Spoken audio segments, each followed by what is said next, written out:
고린도후서 5장 17절 말씀입니다. 신약성경 291면에 있습니다. 고린도후서 5장 17절 말씀을 한 목소리로 봉독하겠습니다. 그런즉 누구든지 그리스도 안에 있으면 새로운 피조물이라. 이전 것은 지나갔으니 보라 새 것이 되었도다. 아멘. 최근에 저의 가족 가운데 한 분이 새로운 집으로 이사를 해서 집들이를 간 적이 있습니다. 집들이를 가면서 새로운 집을 보면서 참 좋아하면서 함께 기뻐했는데요. 집 새롭게 이사한 그 가족이 저를 화장실로 데려가더라고요. 그러면서 이렇게 샤워기로 바닥을 막 이렇게 뿌리더라고요. 이거 봐, 이거 봐, 이거 봐. 이렇게 하는데 그 타일이 전 정확하게 뭔지는 모르겠는데 이렇게 물을 쫙 흡수하더라고요. 그래서 와, 되게 신기하다. 뭐 이렇게 무슨 세라믹인지 무슨 뭐 도자기인지 잘 모르겠어요. 근데 물을 쫙 뿌리니까 싹 흡수해 가더라고요. 와, 신기하다. 그걸 보면서 흡수력이 참 중요하다는 생각을 좀 하게 되었습니다. 우리가 이제 뭐 여러 가지 행사나 뭐 돌잔치를 가면 이렇게 수건을 받잖아요, 그렇죠?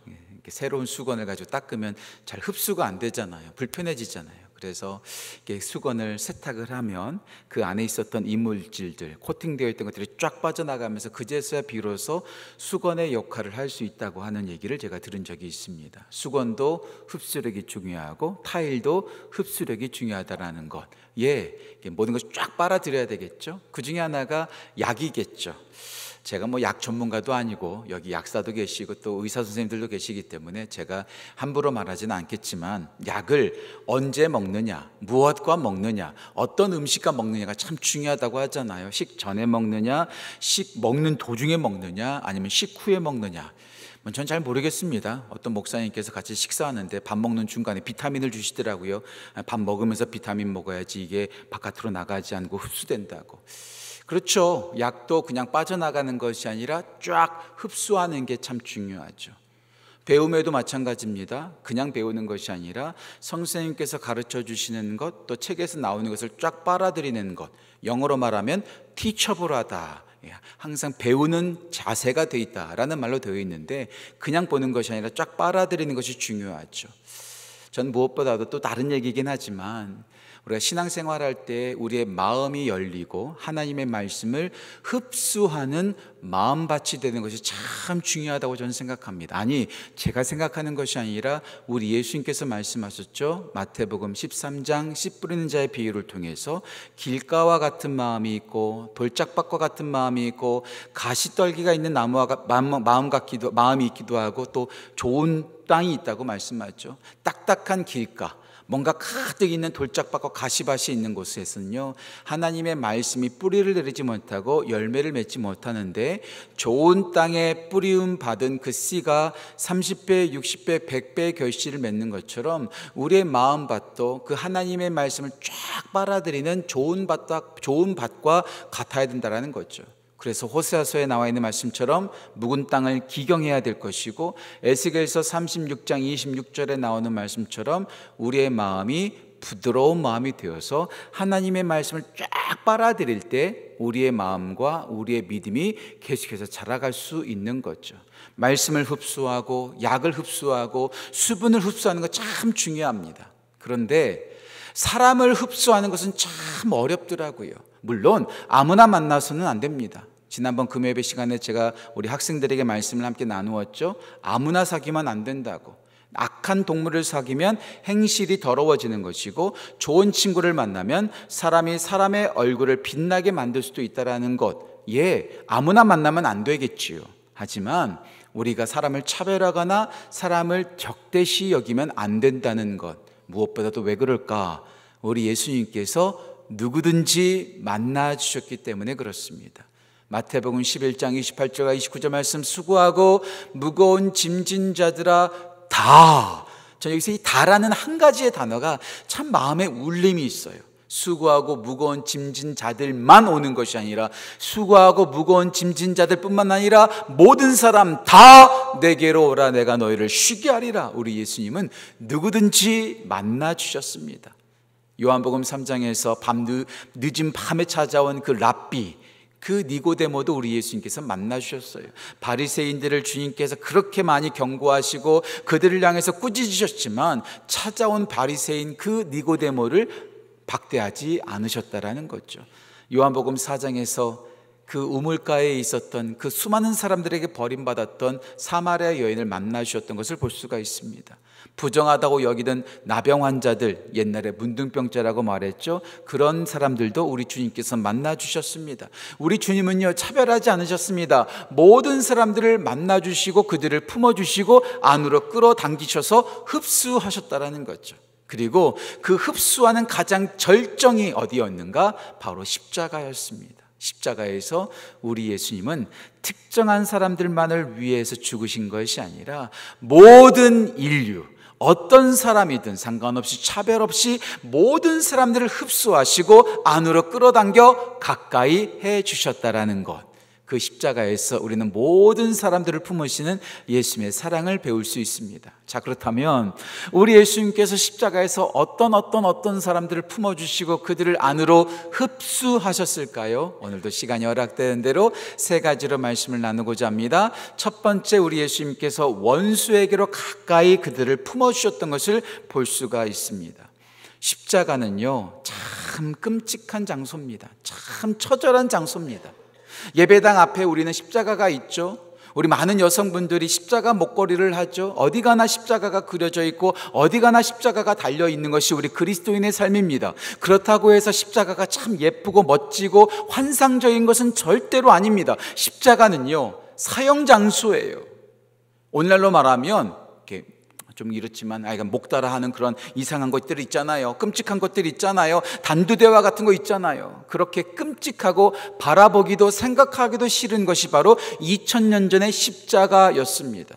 그래서 로마의 철학자였던 키케로는 이런 말을 했죠. 로마 사람들은 십자가라는 말 자체를 입 밖에도 내지도 않는다. 왜냐하면 십자가에서 죽는 사람은 죽기 전에 1000번 이상 죽는 경험을 하기 때문에 십자가는요, 정말 끔찍합니다. 그래서 로마 사람들은요, 십자가에 처형하지도 않았어요. 왜 사도 바울이 참수형을 당했을까? 그가 로마 시민권자였기 까닭에 그에게는 십자가형이 제외됐다는 거죠. 면제되었다라는 거죠. 그만큼 십자가에서 죽는다는 것만큼 저주스러운 것 없고요, 십자가에서 죽는 것만큼 끔찍한 것 없습니다. 갈라디아서 3장 13절에도 나오죠. 나무에 달린 자마다 하나님께 저주받은 자라. 예, 나무에 달린다는 것, 십자가에 달린다는 것, 육체적으로 모든 것으로 다 끔찍한 상황입니다. 하지만 제가 늘 자주 말씀드린 대로 예수님께서 십자가에 달리셨을 때 가장 고통스러웠던 것, 가장 아팠던 것은 무엇일까요? 그 손바닥에 못이 박혔을 때 아프셨을까요? 옆구리에 창이 박히셨을 때 아프셨을까요? 머리에 가시관을 쓰셨을 때 아프셨을까요? 채찍을 맞으실 때 아프셨을까요? 그 무거운 십자가를 들고 그 골고다 언덕을 올라가는 것이 아프셨을까요? 예, 정말로 아프고 정말로 고통스러웠을 것입니다. Passion of the Christ, 그 영화 보시면 아시잖아요. 얼마나 고통스럽습니까? 저도 그 영화가 미국에서 개봉되었을 때 그 영화를 극장 가서 보면서 얼마나 많은 눈물을 흘렸는지 몰라요. 정말로 생생하게 십자가의 그 고통을 보여주고 있잖아요. 정말 끔찍하잖아요. 하지만 전 예수님께 직접 들은 바는 없지만 저는 예수님의 고통이 그것이 가장 큰 고통이 아니었을 거라고 저는 생각합니다. 예수님께서 그 십자가에 달리셨을 때 가장 큰 고통은 무엇이었을까? 바로 그 앞에 있는 사람들이 예수님을 향해서 쏟아 부어내는 그런 말들이 아니었을까? 조롱하고 비웃고 욕하고 네가 하나님의 아들이어든 십자가에서 내려와 봐라. 자기는 구원하였으면서 남들은 구원하였으면서 자기는 정작 구원하지 못하는구나. 조롱하고 저주하고 머리를 흔들면서 십자가에 못 박아라 소리치는 그 수많은 사람들의 그 쏟아내는 말을 들으면서 예수님의 마음은 가장 아팠을 거예요. 손보다도 옆구리보다도 그 머리보다도 등짝보다도 가장 아팠던 것은 우리 예수님의 마음이 가장 아프셨을 것입니다. 그렇게 쏟아붓는 조롱과 저주를 들으시면서 우리 예수님께서는 어떻게 하셨습니까? 제가 주일 설교 시간에 말씀드렸죠. 우리 예수님은 도란스와 같으셨다. 110볼트를 220볼트로 바꾸는 것처럼 220볼트를 110볼트로 바꾸는 그 도란스처럼 우리 예수님은 모든 것을 다 흡수해서 다른 것으로, 복된 것으로 바꾸셨다. 소설가 이승우 씨는 이렇게 말합니다. 우리 예수님은 향나무와 같으셨다. 향나무는 자기를 찍는 흉기를 향기로 바꾼다. 다시 말씀드릴게요. 자기를 찍어내리는 흉기를 향기로 바꾸는 향나무처럼 우리 예수님은 그 모든 사람들의 흉기를 향기로 바꾸셨다는 거예요. 수많은 사람들이 쏟아내는 그 욕을 복으로 바꾸셨습니다. 독을 복으로 바꾸셨습니다. 우리 예수님께서 그렇게 좋으신 분이었다라는 거죠. 우리 예수님께서 마태복음 5장 44절에서 원수를 사랑하고 너희를 핍박하는 자를 위하여 기도하라. 핍박하는 사람들을 위해서 어떻게 기도가 나오겠습니까? 근데 우리 예수님께서는 그렇게 하라고 말씀하셨습니다. 그리고 그렇게 하라고만 말씀하신 것이 아니라 누가복음 23장 34절에서 자기를 향하여 저주를 쏟아내고 조롱하고 비웃는 그 사람들을 향하여 아버지여, 저들은 저들이 하는 일을 알지 못함이니이다. 저들을 사하여 주옵소서. 예수님께서는 말씀하시고 가르쳐 주셨던 대로 자기를 향해서 쏟아붓는 그 원수들을 향해서 기도하고 중보하는 기도를 하셨다라는 거죠. 혹시 사진이 준비됐는지 모르겠습니다. 이 사진이 있죠. 제가 금요 예배 시간에 잠깐 말씀드렸죠. 영국에서 더크 윌리엄스라는 사람의 사진입니다. 한 목사님의 사무실에 이 그림을 항상 걸어놓고 이어서 본다라는 거죠. 예수님을 믿는다는 이유 때문에 감옥에 갇혔습니다. 하지만 정말로 감사하게 탈출하게 되었죠. 탈출해서 막 도망치는데 뒤에서 군인들이 쫓아오는 거예요. 추운 겨울날 도망가는데 뒤에서 쫓아오는 거죠. 꽝꽝 얼어붙은 그 강을 건너는데 자기는 무사히 건넜지만 쫓아오는 군인이 물에 빠진 거예요. 얼음이 깨지면서 물에 빠진 거예요. 그러면 어떻게 될까요? 우리는 아싸 좋다, 하나님의 은혜다, 하나님께서 나를 도와주시는구나, 하나님께서 나를 안전하게 하시는구나, 도망치면 됐지만 이 더크 윌리엄스라는 사람은 예수님이 생각났어요. 말씀이 생각났어요. 원수를 사랑하고 자기를 핍박하는 자를 위해 기도하라는 그 말씀이 생각났어요. 뒤돌아서 자기를 잡으러 오는 그 병사를 그냥 구원해 준 거죠. 구해 준 거죠. 이쯤 되면 우리가 생각하는 마지막 결론은 뭡니까? 저 사람이 자기를 구해줬으니까 당신 빨리 도망치십시오. 빨리 도망치십시오. 그래서 하나님께서 둘 다 모두 구원하셨다는 것을 우리가 생각하는 예상 시나리오죠. 하지만 더크 윌리엄스는 자기를 쫓아오는 사람을 구해주고 다시 잡혔어요. 그리고 도망쳤다는 이유로 더 잔인한 고문을 당했습니다. 그리고 며칠 가지 못해서 그는 사형당했다라는 거죠. 우리는 뭔가 사랑을 베풀면 하나님께서 더 큰 은혜 주시겠지, 뭔가 바라고 하는 것이 아니라 우리 예수님께서 그렇게 말씀하시고 우리 예수님께서 그렇게 하셨던 것처럼 원수에게로 가까이 나아가 그 품어줬던 그 십자가의 사랑을 우리는 늘 기억해야 되지 않을까요? 우리 예수님은 그렇게 흉기를 들고 욕하는 사람들에게 향기를 전해주시고 복을 나누어 주시며 그들을 예수 안으로 품어주시는 것이었다는 거죠. 그게 우리가 바라보는 십자가의 사랑입니다. 두 번째, 죄인에게로 가까이 다가가셨습니다. 예수님께서 십자가에서 욕하지 않으셨어요. 저주하지 않으셨어요. 비난하지 않으셨어요. 내가 부활하면 너희를 다 죽여버리겠어, 다 너희들 혼내주겠어, 다 보복하겠어, 협박하지도 않으셨습니다. 예수님께서는 평안하게 그 모든 질고 속에서도 잠잠한 양처럼 그 모든 고난을 다 흡수하셨어요. 그 모습을 볼 때 사람들은 그 예수님의 모습을 보면서 마음이 움직였을 것입니다. 그래서 사형을 집행했던 백부장이 말하잖아요. 이는 참으로 하나님의 아들이로다. 사형을 집행했던 사람이 예수님이 하나님의 아들이라고 인정하는 거 쉽지 않습니다. 그런데 그는 그렇게 인정했다라는 거죠. 예수님의 십자가를 옮기는데 잠시 도움을 주었던 구레네 사람 시몬, 물론 구체적으로 그가 어떻게 변화되어졌다는 것은 나오지 않지만 로마서 16장에 보면 그의 아들과 그의 아내가 교회 초대교회 일원이었던 것이 나오는 것을 볼 때 그는 예수님의 십자가를 옮겨주는 것으로 끝나는 것이 아니라 가까이에서 그 예수님의 그 평화로운 모습과 사랑의 모습을 보면서 그의 마음은 변화되어졌을 것입니다. 어떤 죄인이라 할지라도, 어떤 끔찍한 죄인이라 할지라도 회개하면, 자기의 죄를 고백하면 우리 주님께서는 언제나 받아주신다라는 거죠. 우리 예수님께서 골고다 언덕에 달리셨습니다. 십자가에 달리셨습니다. 그 양옆에 누가 있었죠? 행악자가 있었습니다. 행악자가 양옆에 왜 달렸을까요? 이게 바로 그 당시 사람들의 진짜 잔인한 모습을 보여주는 거예요. 예수님을 죽이면서 이 예수님이 이 행악자와 다를 바 없다. 모욕을 주는 거죠. 모욕을 주는 거죠. 죽어 마땅한 행악자들과 함께 죽이면서 예수님도 도매급으로 넘기는 거예요. 예수님이 그만큼 잔인하고 죽어 마땅한 존재라는 것으로 사람들에게 알리는 거죠. 얼마나 잔인합니까? 얼마나 잔인합니까? 그런데 누가복음에 보면 그 두 행악자 중에 한 행악자는 예수님을 조롱합니다. 예수님을 비난합니다. 나 한번 구해봐. 하지만 다른 한쪽에 있었던 행악자는 그렇게 조롱하고 비난하는 그 행악자를 꾸짖죠. 그리고 마지막 죽기 전에 예수님께 부탁하죠. 당신의 나라가 임할 때에 나를 기억해 주세요. 나를 기억해 주세요. 절대로 늦지 않습니다. 절대로 늦지 않습니다. 회개하는 순간이 늦은 순간은 없습니다.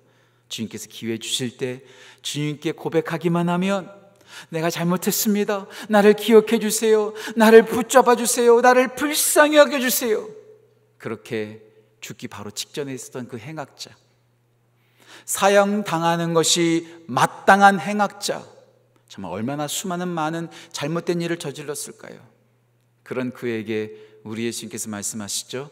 누가복음 23장 43절, 오늘 밤 네가 나와 함께 낙원에 있으리라. 낙원에 있으리라.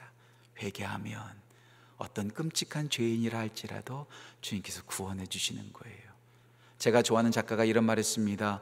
은혜는 불공평하다. 불공평해요. 평생 나쁜 짓 하다가 마지막에 진심으로 그것을 이용하는 게 아니라 진심으로 마지막에 회개하면 주님께서 그까지도 다 받아주신다는 거죠.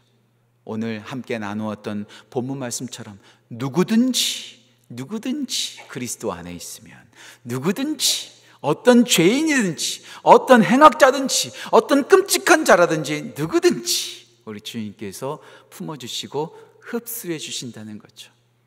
원수라 할지라도, 죄인이라 할지라도 우리 주님은 박대하지 아니하시고 흡수하시고 그를 자녀 삼아 주십니다. 마지막 세 번째, 가족에게로 가까이 다가가십니다. 가족에게로 가까이 다가가십니다. 혹시 원수를 가까이 하시고 죄인을 가까이 하신다는 예수님의 말씀 들으면서 여러분들 마음껏에 좀 불편함이 있을지 모르겠어요. 왜 맨 우리 주님은 원수만 생각하신대? 왜 우리 주님은 항상 죄인만 생각하신대? 어제도 제가 설교 시간에 말씀드렸죠. 하나님의 관심은 교회 안보다도 교회 바깥에 더 있는 것 같다고 말씀드렸죠. 이거 역차별 아니야? 난 이렇게 예배를 드리는데, 난 이렇게 헌신하는데, 난 이렇게 새벽에도 나오는데 나보다도 우리 주님은 죄인만 생각하시고 원수들만 생각하시고 교회 밖에 있는 사람들만 생각하네. 나는 뭐야? 이게 나는 뭐야? 정말로 하나님께서 예수님을 이미 믿고 있는 하나님의 자녀들은 그냥 문전박대하고 그냥 방치하고 계시는 걸까요? 전혀 그렇지 않죠. 우리 예수님께서 십자가에 달리셨을 때 그 원수들을 위해서 기도하셨습니다. 그 회개하는 죄인을 위해서 용서하고 낙원을 약속하셨습니다. 그것으로 끝나지 않죠. 예수님의 십자가 바로 밑에 누가 있었어요? 예수님의 어머니, 이모, 글로바의 아내, 그리고 막달라 마리아. 그렇게 여인들이 그 예수님의 밑에서 울고 있죠. 그때 예수님께서 그녀들을 그냥 내버려 두십니까? 그렇지 않죠. 요한복음 19장 26절과 27절 말씀 보면 그 사랑하는 제자에게 너의 어머니다, 너의 어머니다. 어머니, 이 사람이 당신의 아들입니다. 그 사랑하는 제자가 누굴까? 바로 요한이었을 거라고 많은 사람들이 추정하죠. 요한에게 가장 사랑하는 어머니를 부탁하는 그 사랑하는 모습, 멀리 있는 사람, 원수들과 죄인들만 그냥 생각하시는 것이 아니라 가장 가까이 있는 어머니를 마지막 그 순간까지도 우리 예수님은 끝까지 챙기시고 끝까지 부탁하시는 모습을 볼 수가 있어요. 아마도 그 사랑하는 제자였던 요한은 예수님의 어머니를 끝까지 봉양했을 거예요. 그래서 어떤 학자는 이렇게 말하더라고요. 사도 요한이 순교하지 않은 이유, 사도 요한이 가장 오래도록 장수한 이유, 아마도 예수의 어머니를 끝까지 봉양하도록 했기 때문에, 그렇게 하려고 그렇게 했을 것이다, 그렇게 말하는 경우도 있는데, 저도 그렇게 나쁜 해석은 아닌 거라는 생각이 들어요. 우리 예수님께서는 원수들만, 죄인들만이 아니라 가장 가까이 있는 여러분들도 끝까지 챙기시고 여러분들을 붙잡아 주시고 여러분들을 인도해 주신다는 거죠. 다시 말씀드릴게요. 예수님께는 역차별이 없습니다. 우리 모든 사람들을 품어주시고 예수님께로 끝까지 그 십자가로 가까이 나오게 하셔서 모두를 다 흡수해 주신다는 거죠. 누구든지, 어떤 사람이든지, 어떤 삶을 살았든지, 어떠한 과거가 있든지 묻지도 아니하시고 십자가로 모두를 안으로 끌어당겨 주시는 그 예수님의 사랑에 이 고난 중한 감사만 나가는 귀한 은혜가 우리 모든 성도들 가운데 넘치기를 주님의 이름으로 축복합니다.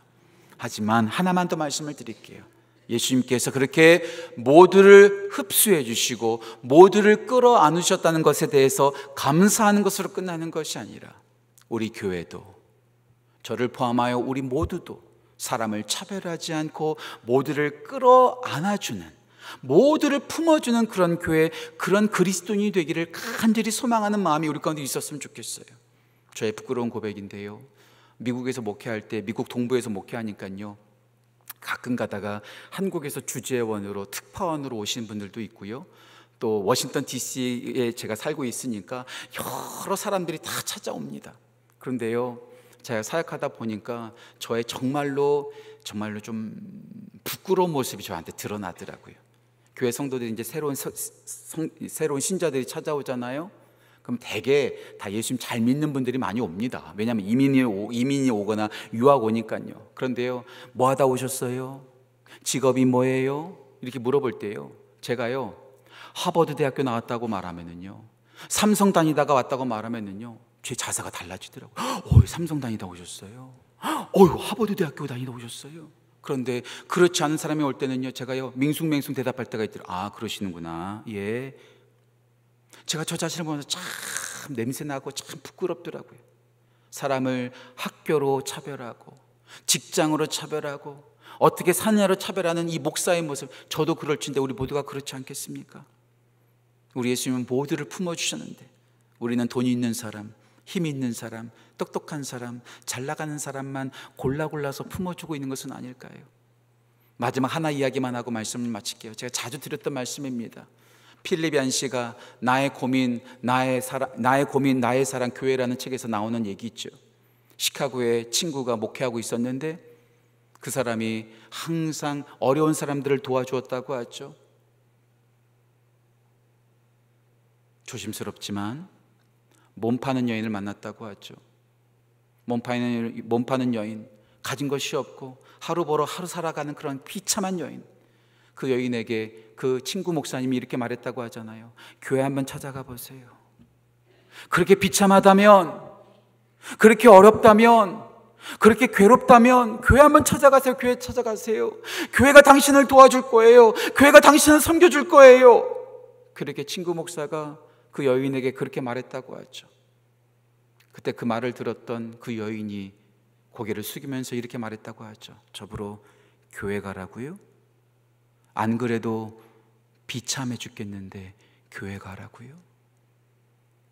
이 말에 무슨 말이 실려 있습니까?